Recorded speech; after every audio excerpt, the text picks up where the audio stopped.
sono abbastanza costruttori che espongono vari tipi di biciclette. Ho visto che quello che la fa da padrone sono le bici elettriche. Ormai il mercato mi pare che si rivolga a quello, in quanto la bici elettrica la possono comprare anche le persone di una certa età che magari hanno anche più disponibilità economica, forse per quello. Francesco, un messaggio che vogliamo dare ai giovani che vogliono magari indirizzarsi con questo bellissimo sport che è il ciclismo.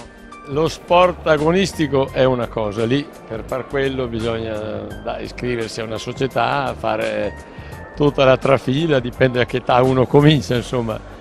Io ho cominciato a 18 anni, sono arrivato dove sono arrivato, però oggi cominciano a 7-8 anni le gare dei giovanissimi.